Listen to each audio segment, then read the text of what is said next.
Comments করবেন যে আসলে আপনারা এর থেকে কোনো লাভবান হচ্ছেন কিনা। সো অ্যাজ ইউজুয়াল ভ্যাট রেজিস্ট্রেশনের উপর আগে একটা ভিডিও বানিয়েছিলাম, সেটি ছিল প্র্যাকটিক্যালি দেখিয়েছিলাম আপনার ওয়েবসাইটে ঢুকে, বাট ভ্যাট রেজিস্ট্রেশনে কিছু ইন্টারেস্টিং তথ্য না জানলে আপনাদের জন্য খুব কঠিন হবে। ফার্স্ট অফ অল আমি আজকে প্রেজেন্ট করছি মোহাম্মদ শফিকুল আলম, চেয়ারম্যান বিসলিউশন পিএলসি এবং managing partner and CEO Shafiqul Alam company. So আপনাদের কয়েকটা বেসিক কোশ্চেন আগে করতে হবে। এই কোশ্চেনগুলো না করলে কিন্তু আপনি ভ্যাটের আসলে টার্নওভার অনুযায়ী আপনি কি রেজিস্ট্রেশন করতে হবে টার্নওভার ট্যাক্সের জন্য, নাকি আপনি মেইন ভ্যাট রেজিস্ট্রেশন করতে হবে। সো ফার্স্ট কোশ্চেন ইজ, আপনারা আমি বলেছিলাম যে 3টা শিডিউল আছে। ফার্স্ট শিডিউল হচ্ছে ভ্যাট অব্যাহতিপ্রাপ্ত পণ্য এবং সেবা, অর্থাৎ আপনি যেসব পণ্য এবং সেবার ব্যবসা করলে আপনাকে ভ্যাট দিতে হবে না, তাদের ভ্যাট রেজিস্ট্রেশনের কোনো প্রয়োজন নেই। আর তৃতীয় তফসিলে আছে ইম্পোর্ট স্টেজে, ইম্পোর্টের পর আমদানি এবং সরবরাহ পর্যায়ে সম্পূরক শুল্ক, দ্বিতীয় তফসিলে আছে হচ্ছে আমদানি এবং সরবরাহ পর্যায়ে সম্পূরক শুল্ক আরোপযোগ্য পণ্যসমূহ এবং সরবরাহ পর্যায়ে সম্পূরক শুল্ক আরোপযোগ্য সেবাসমূহ। এই দুটো থাকলে তো ডেফিনেটলি আপনাকে রেজিস্ট্রেশন নিতে হবে। আর তৃতীয় যে তফসিল, অর্থাৎ সেখানে আপনার ছোট রেটে আছে, অর্থাৎ 5, 7, 7.5, 10 এবং হচ্ছে স্পেসিফিক কিছু আছে যেটা 15% লেস, টন ওয়াইজ অথবা কেজি ওয়াইজ বা এই ধরনের মাপ আছে। সো যেটি বলছিলাম, সো এই কোশ্চেনগুলো করলে ওই শিডিউলগুলো থেকে আপনি বুঝতে পারবেন যে আপনার পণ্যটি রেজিস্ট্রেশন করতে হবে কিনা। সেটি করলে কি মেইন ভ্যাটে রেজিস্ট্রেশন করতে হবে, নাকি আপনি টার্নওভারে করলেও চলবে।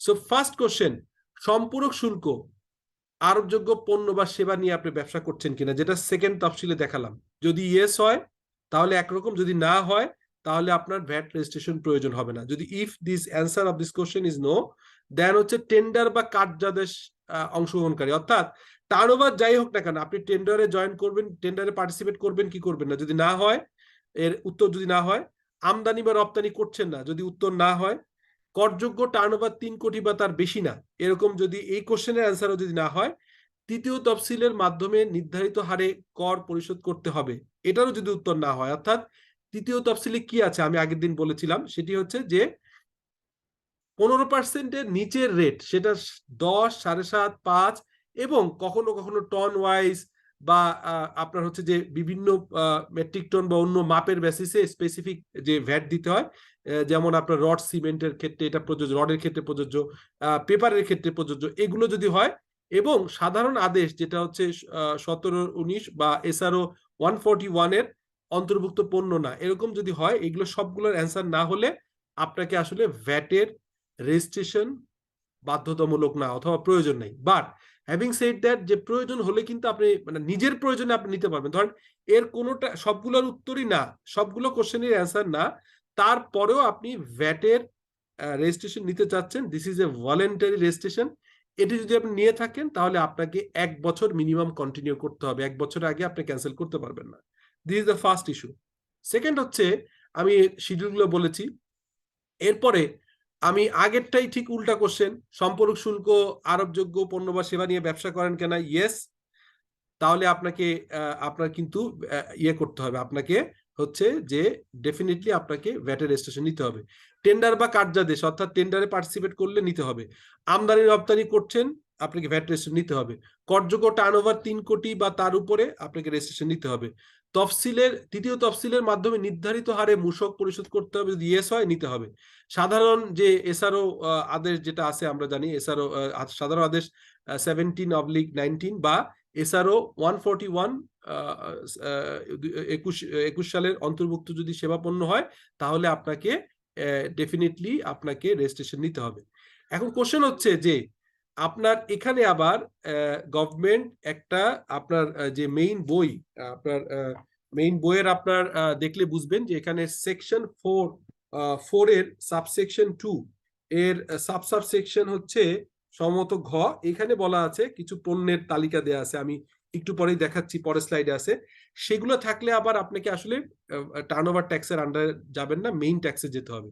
তাহলে জেনারেল কথাটা আগে শিখি, সেটি হচ্ছে আপনার আমি একটু আপনাকে দেখাই দিই, সেটা হচ্ছে, এটা পরে দেখাচ্ছি, আগে দেখাই হচ্ছে যে আপনার জেনারেল কথাটা আগে বলি, তারপরে হচ্ছে এক্সেপশনটা বলি। সেটি হচ্ছে যে আপনার যদি আপনার 1 কোটি টাকা এক মানে 1 টাকা থেকে 50 লাখ টাকা পর্যন্ত যদি আপনার টার্নওভার হয়, তাহলে নর্মালি আপনার ভ্যাট রেজিস্ট্রেশন নেওয়ার প্রয়োজন হবে না। নর্মালি এটা একটা নর্মাল থ্রেশহোল্ড, তারপর এক্সেপশন গুলো বুঝাচ্ছি। সেকেন্ড হচ্ছে 50 লাখ টাকা থেকে 3 কোটি টাকার ভিতর যদি হয়, তাহলে আপনাকে এনলিস্টমেন্ট করতে হবে, যেটা টার্নওভার ভ্যাটের আন্ডারে এনলিস্টমেন্ট করতে হবে। আর 3 কোটি টাকার উপরে গেলে আপনাকে রেজিস্ট্রেশন নিতে হবে। টার্নওভার ট্যাক্সের আন্ডারে আপনি পড়বেন না, আপনাকে সরাসরি ভ্যাটের রেজিস্ট্রেশন নিতে হবে। এটি ছিল সাধারণ একটা কথা, বাট এটা আবার একটু একটা এসআরও দিয়ে, সেটা হচ্ছে সাধারণ আদেশ, জেনারেল অর্ডার, সরি, সাধারণ আদেশ 17/মুশক 2019-এর আপনার জুলাই 17 জুলাই 2019 সালে বলা আছে যে নিচে বর্ণিত যে কোনো ব্যবসা করলে আপনাকে আসলে টার্নওভার ভ্যাটের রেজিস্ট্রেশন আপনি করতে পারবেন না, মানে এনলিস্টমেন্ট হবে না, আপনাকে রেজিস্ট্রেশনই করতে হবে। সো এই রেজিস্ট্রেশন করার ক্ষেত্রে এখানে আমি দেখেছি প্রায় 3টা টেবিল আছে, টেবিল 1, 2, 3। এই ডিটেলটা আপনার চাইলে, আপনি যদি চান, আমি আপনাকে এই এসআরওটাও আপনাদের এই ভিডিও ডিসক্রিপশনে বা অন্য জায়গায় দিয়ে দিব। সেখানে হচ্ছে কি বলা হচ্ছে যে প্রায় আপনার 60টা 65টা পণ্য আছে যেগুলোর ব্যবসা করলে আসলে আপনাকে টার্নওভার ট্যাক্স না, সরাসরি টার্নওভার ভ্যাট না, আপনাকে সরাসরি এনলিস্টমেন্ট না, আপনাকে রেজিস্ট্রেশন করতে হবে। সো এটি গেল সাধারণ কথাবার্তা। এবার আপনি আসেন যে একটা সিম্পল কথা বলি, যে তালিকাভুক্তি বা টার্নওভারের জন্য এনলিস্টমেন্টের ক্ষেত্রে কি ঘটনা ঘটে, আর মূল ভ্যাটের রেজিস্ট্রেশন নিলে কি ঘটে। টার্নওভারের ক্ষেত্রে হচ্ছে আপনার টার্নওভার ট্যাক্স হচ্ছে মাত্র, মানে ভ্যাট, টার্নওভার ট্যাক্স বা ভ্যাট হচ্ছে 4%।